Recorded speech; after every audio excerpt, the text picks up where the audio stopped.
Halo, selamat kembali lagi dalam pertemuan ini. Kali ini kita akan membahas tentang jenis-jenis dan bentuk koperasi.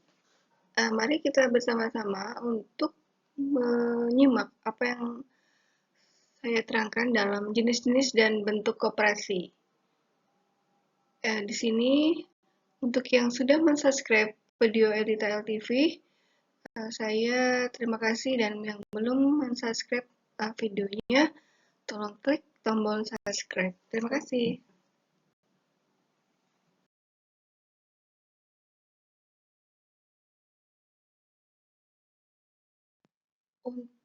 Ada jenis koperasi ya.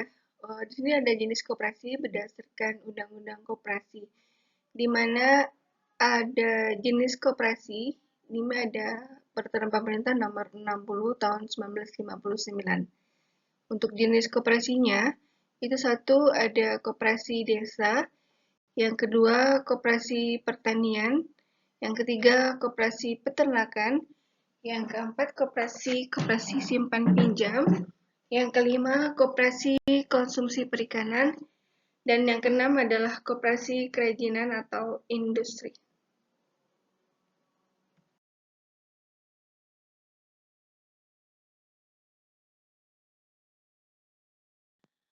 Untuk jenis koperasi berdasarkan teori klasik ini terdapat jenis koperasi menurut teori klasik itu terdapat 3 jenis koperasi ya. Satu, koperasi pemakaian, yang kedua adalah koperasi penghasil atau koperasi produksi, yang ketiga koperasi simpan pinjam.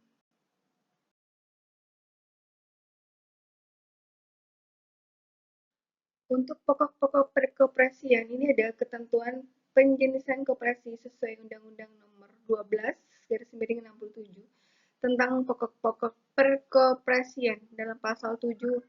1. Penjenisan koperasi didasarkan pada kebutuhan dari dan untuk efisiensi suatu golongan masyarakat yang homogen karena kesamaan aktivitas atau kepentingan ekonominya guna mencapai tujuan bersama anggota-anggotanya. Yang kedua, untuk maksud efisiensi dan ketertiban guna kepentingan dan perkembangan koperasi, Indonesia di tiap daerah kerja hanya terdapat satu koperasi yang sejenis dan setingkat.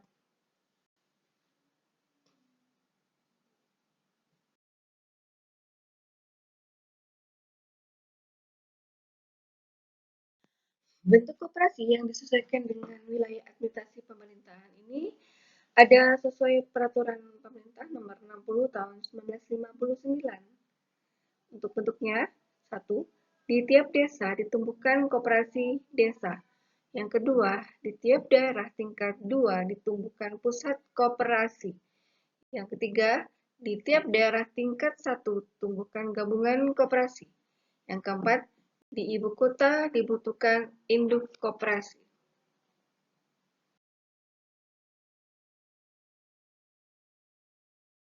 Untuk jenis-jenis koperasi yang tercantum di dalam pasal 17 bagian 6, di mana ini adalah pasal 17 bagian 6, ini adalah Undang-Undang Nomor 12 Tahun 1967 bagian pertama. 1. Jenis-jenis koperasi ini berdasarkan lapangan usahanya. Berdasarkan lapangan usahanya itu ada A. Koperasi konsumsi, di mana koperasi yang menyediakan barang-barang yang dibutuhkan para anggotanya, baik barang keperluan sehari-hari maupun barang-barang kebutuhan sekunder yang dapat meningkatkan kesejahteraan hidup para anggotanya, dalam arti dapat dijangkau oleh daya belinya.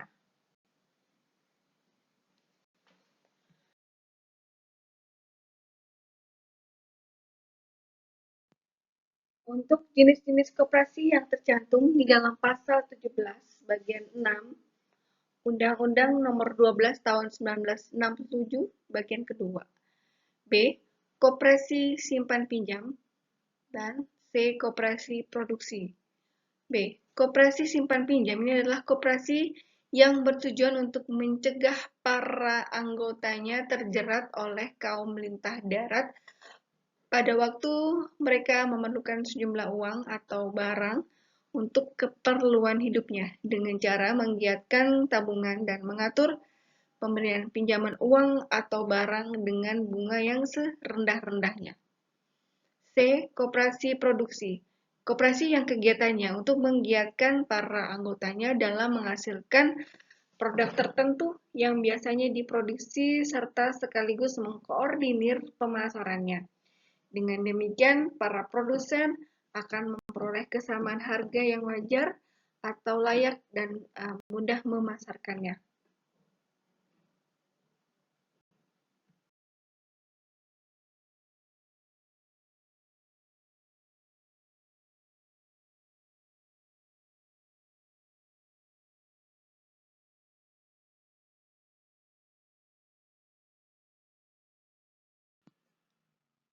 Kita lihat ada jenis-jenis koperasi ya yang tercantum di dalam pasal 17 sebagian 6 Undang-Undang Nomor 12 tahun 67. D. Koperasi serba usaha. Koperasi yang berusaha dalam beberapa macam kegiatan ekonomi yang sesuai dengan kepentingan para anggotanya.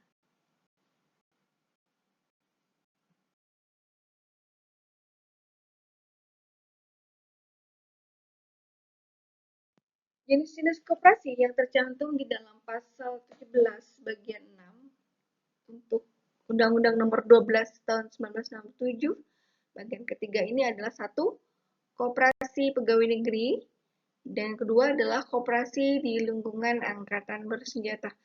Yang pertama, koperasi pegawai negeri adalah koperasi yang anggotanya terdiri dari para pegawai negeri dalam suatu daerah kerja. Yang kedua, koperasi di lingkungan angkatan bersenjata. Ini ada Pringkopat, Pringkopal, Pringkoparada, dan Pringkopal. Di sini ada Pringkopat itu angkatan darat, dan Pringkopal itu angkatan laut, Pringkoparada itu angkatan udara, Pringkopol itu untuk kepolisian. Untuk jenis koperasi yang tercantum dalam pasal 17 bagian 6 ini, koperasi merupakan wadah penampungan kegiatan-kegiatan kekaryaan anggota angkatan untuk meningkatkan kesejahteraan para anggota beserta keluarganya.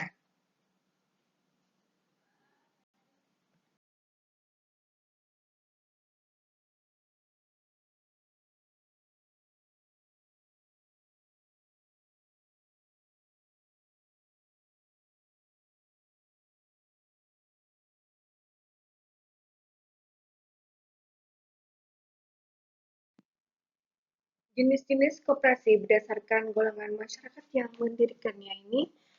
Yang ketiga adalah koperasi wanita.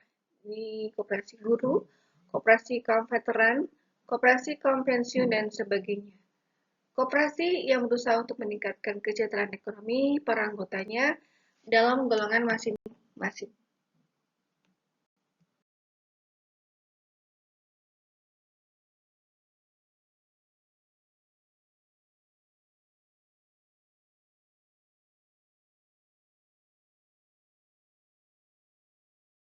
Ada jenis koperasi ya, menurut Undang-Undang Nomor 25 Tahun 1992 bagian yang pertama ini, koperasi dapat dikelompokkan berdasarkan jenis usaha, keanggotaan, dan tingkatannya.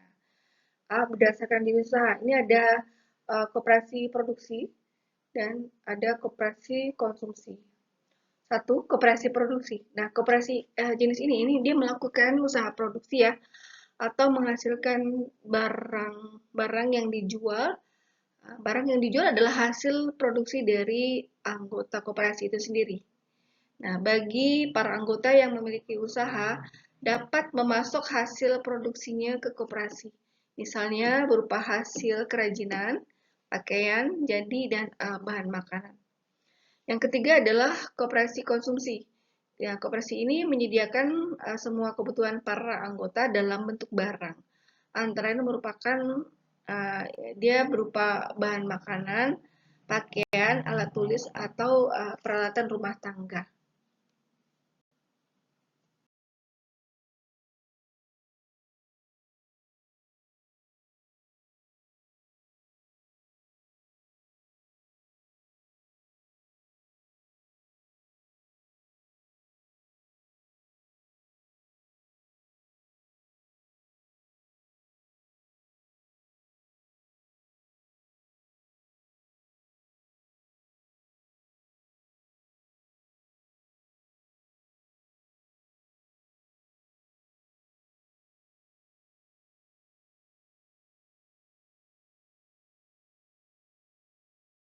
Untuk jenis koperasi menurut Undang-Undang Nomor 25 tahun 1992 ini bagian kedua.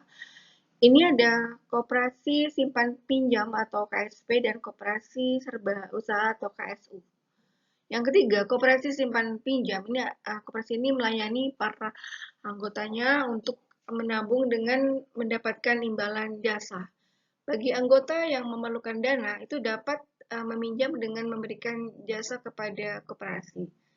Pengembalian pinjaman ini dilakukan dengan mengangsur jasa yang diberikan kepada penabung dan jasa yang diterima oleh koperasi dari peminjam. Ini sesuai dengan kesepakatan para rapat anggota. Yang keempat adalah koperasi serba usaha atau KSU. Koperasi serba usaha atau KSU ini terdiri atas berbagai jenis usaha, seperti menjual kebutuhan pokok dan barang-barang hasil produksi anggota, layanan simpan pinjam, dan pelayanan jasa.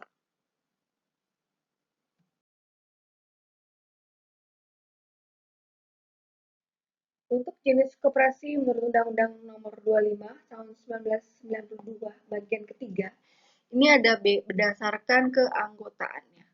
1. Koperasi Pegawai Negeri atau KPN. Koperasi ini beranggotakan para pegawai negeri baik pegawai pusat maupun daerah. Koperasi pegawai negeri ini didirikan untuk meningkatkan kesejahteraan para pegawai negeri. Yang kedua, koperasi pasar atau Kopas. Koperasi ini beranggotakan para pedagang pasar. Pada umumnya, pedagang di setiap pasar mendirikan koperasi untuk melayani kebutuhan yang berkaitan dengan kegiatan para pedagang. Misalnya, modal dan penyediaan barang dagangan. Nah, di tingkat kabupaten atau provinsi ini terdapat pusat koperasi pasar, dalam hal ini ada Puskopas, yang bertujuan untuk memberikan bimbingan kepada koperasi pasar yang ada di wilayah binaannya.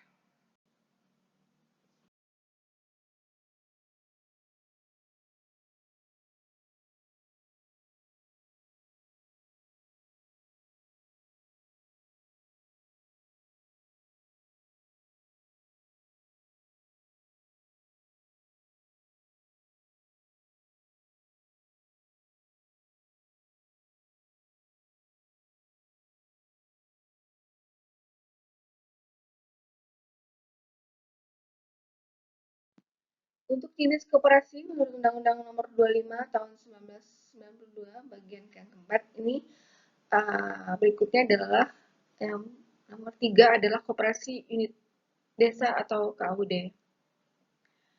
Koperasi unit desa ini beranggotakan masyarakat pedesaan. Nah, koperasi ini melakukan kegiatan usaha di bidang ekonomi terutama yang berkaitan dengan pertanian atau perikanan. Dalam hal ini adalah nelayan. Beberapa usaha KUD antara lain adalah menyalurkan produksi pertanian seperti pupuk, bibit tanaman, obat pemberantasan hama, dan alat-alat pertanian. Untuk yang ke-B adalah memberikan penyuluhan teknis bersama dengan petugas penyuluh lapangan kepada para petani.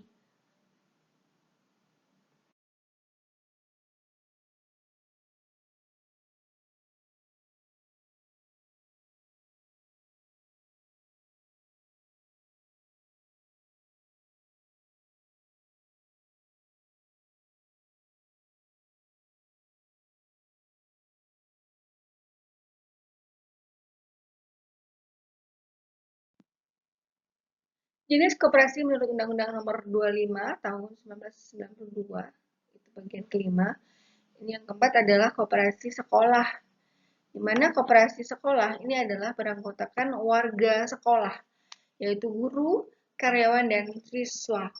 Koperasi sekolah ini biasanya menyediakan kebutuhan warga sekolah, misalnya alat tulis menulis, buku-buku pelajaran, serta makanan. Yang keberadaan koperasi sekolah ini sangat penting ya, selain menyediakan kebutuhan bagi warga sekolah, juga sebagai sarana pendidikan bagi siswa untuk belajar, berorganisasi dalam bentuk usaha bersama.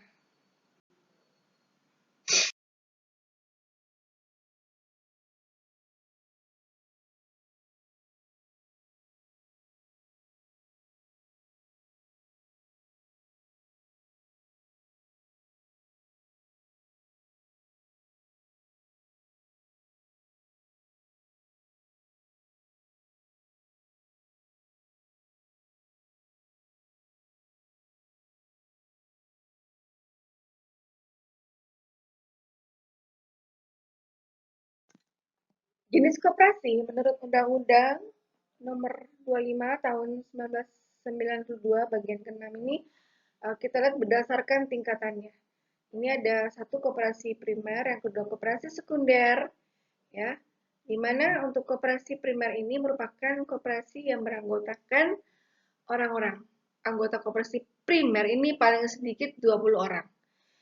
Yang kedua, koperasi sekunder merupakan koperasi yang beranggotakan beberapa koperasi, meliputi A. Pusat koperasi yang anggotanya paling sedikit 5 buah koperasi primer dan berada di satu kabupaten atau kota. Yang ke B adalah gabungan koperasi.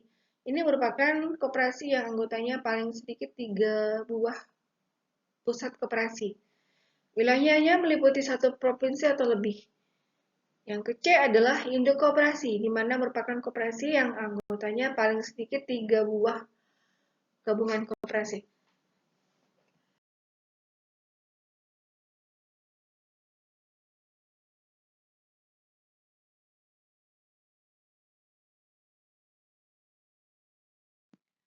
Ada tata cara atau syarat pendirian koperasi bagian pertama, di mana ini ada tata cara pendirian koperasi yang diatur dalam pasal 12 Permen Koperasi dan UKM nomor 9 garis miring 2018 tentang penyelenggaraan dan pembinaan perkoperasian.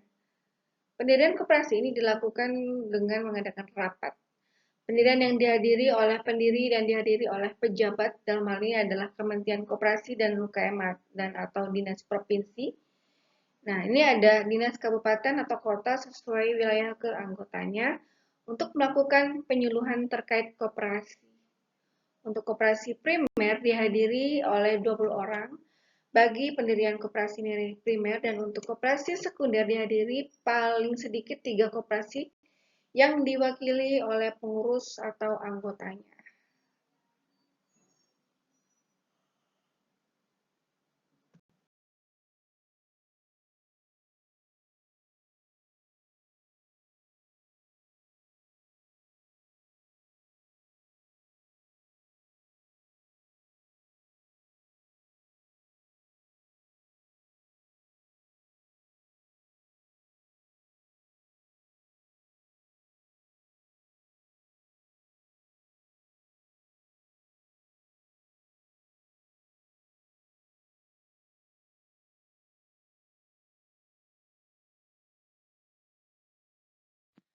Ada tata cara dalam syarat pendirian koperasi bagian yang kedua, di mana di sini kita tahu bahwa rapat pendirian tersebut membahas materi rancangan anggaran dasar.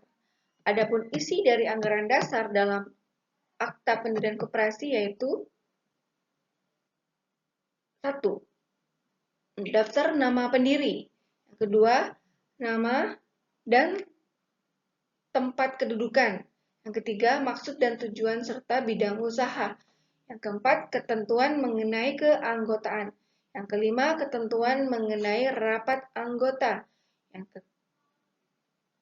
keenam adalah ketentuan mengenai pengelolaan. Yang ketujuh, ketentuan mengenai pemodalan. Yang kedelapan adalah ketentuan mengenai jangka waktu berdirinya. Yang kedelapan adalah ketentuan mengenai pembagian sisa hasil usaha.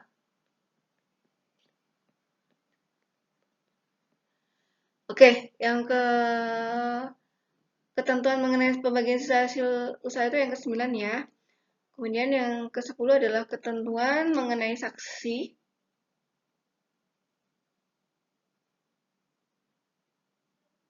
Yang sementara untuk setiap koperasi itu wajib ya mencantumkan jenis koperasi pada anggaran dasar.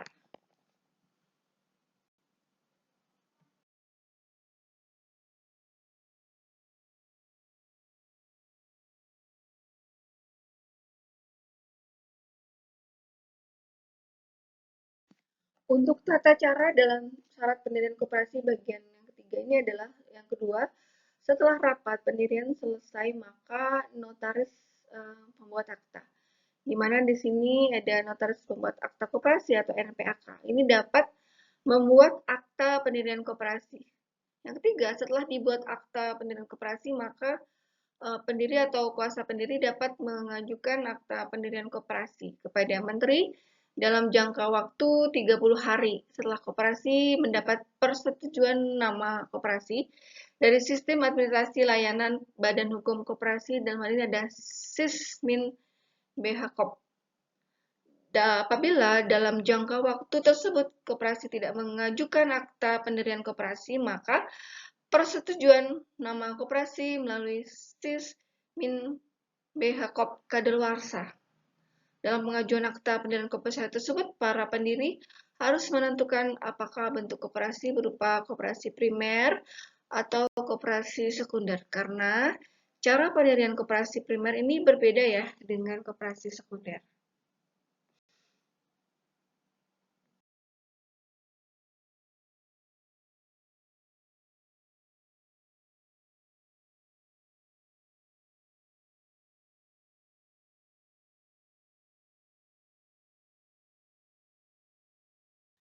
Tata cara dan syarat pendirian koperasi yang bagian keempat ini adalah syarat koperasi primer, di mana para pendiri koperasi ini mengajukan permintaan pengesahan akta pendirian koperasi secara tertulis dan atau secara elektronik kepada menteri dengan melampirkan dua rangkap akta pendirian koperasi, satu diantaranya bermateri cukup, kedua berita acara rapat pendirian koperasi termasuk pemberian kuasa untuk mengajukan permohonan pengesahan apabila ada, 3. Surat bukti penyetoran awal, paling sedikit sebesar simpanan pokok dan rencana awal kegiatan usaha koperasi.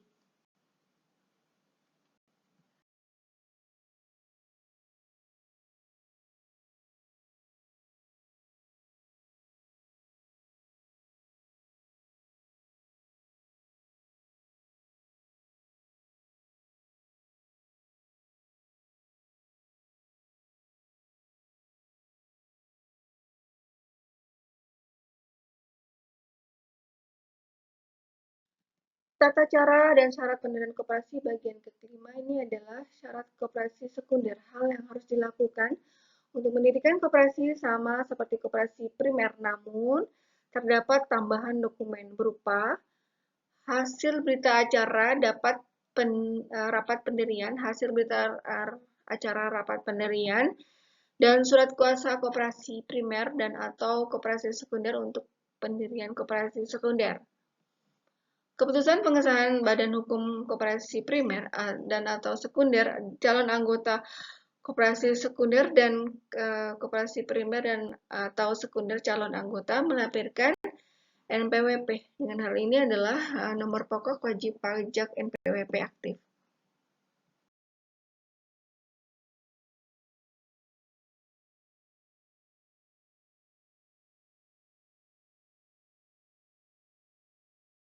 Berikutnya ada tata cara dan syarat pendirian koperasi bagian ke-6. Nah, khusus untuk koperasi simpan pinjam, juga terdapat dokumen tambahan yang dapat dilihat pada pasal 10 ayat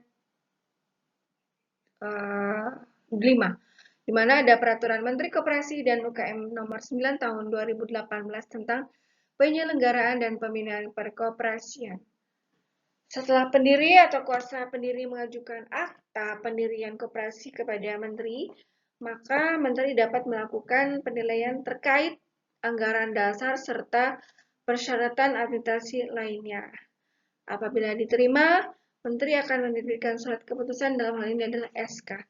Namun apabila ditolak, menteri akan memberikan keputusan penolakan.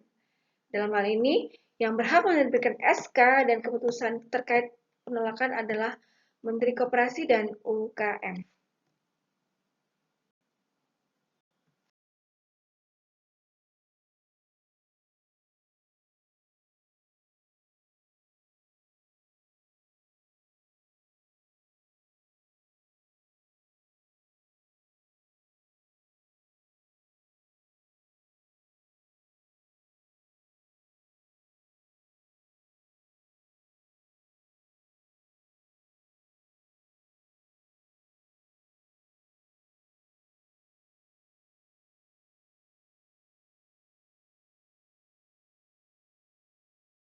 Di sini ada asal modal suatu koperasi ya. Asal modal suatu koperasi ini ada yang pertama, modal sendiri terbagi menjadi A. Simpanan pokok, B. Simpanan wajib. Modal sendiri ini, simpanan pokok ini adalah sejumlah uang yang sama banyaknya yang dibayarkan oleh anggota kepada koperasi pada saat menjadi anggota, di mana nilai pada mekanismenya diatur dalam anggaran dasar. Simpanan pokok ini tidak dapat diambil selama yang bersangkutan menjadi anggota. Yang ke B ini adalah simpanan wajib dari modal sendiri. Nah, simpanan wajib ini merupakan sejumlah uang yang wajib dibayarkan oleh anggota kepada koperasi dalam waktu atau kesempatan tertentu yang nilai atau mekanismenya pembayarannya juga diatur dalam anggaran dasar koperasi.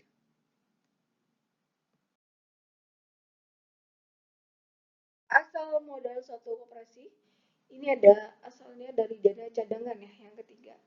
Nah, yang ketiga, dana cadangan ini adalah merupakan sejumlah uang yang diperoleh dari penyisihan sisa hasil usaha.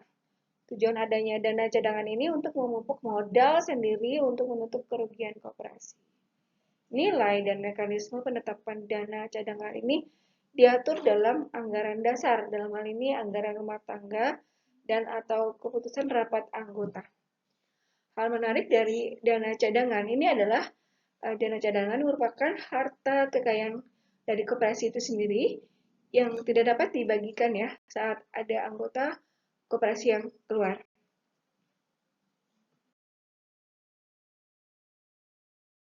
Asal modal suatu koperasi bagian ketiga ini adalah hibah. Nah, hibah adalah sejumlah uang dan atau barang modal yang dapat dinilai ya, nilainya itu dengan uang. Di sini uangnya diterima dari pemerintah, pemerintah provinsi atau kabupaten kota, lembaga internasional, perseorangan, dan pihak-pihak lain yang bersifat hibah. Dan dia tidak mengikat ya, karena sifat yang tidak mengikat itu, maka hibah dapat digunakan untuk menanggung kerugian koperasi. Hibah tidak dapat dibagikan kepada anggota koperasi selama koperasi ini belum dibubarkan.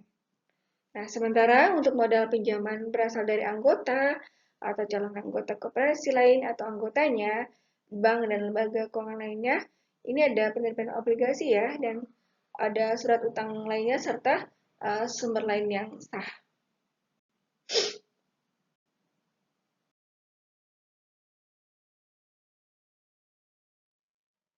Terima kasih telah menyimak, mendengarkan penjelasan dalam pertemuan ini. Jangan lupa untuk perkembangan daripada video ini, maka mohon di-subscribe Eltlita LTV dan di-like supaya bisa berkembang video-video selanjutnya. Terima kasih, sampai ketemu lagi di lain kesempatan.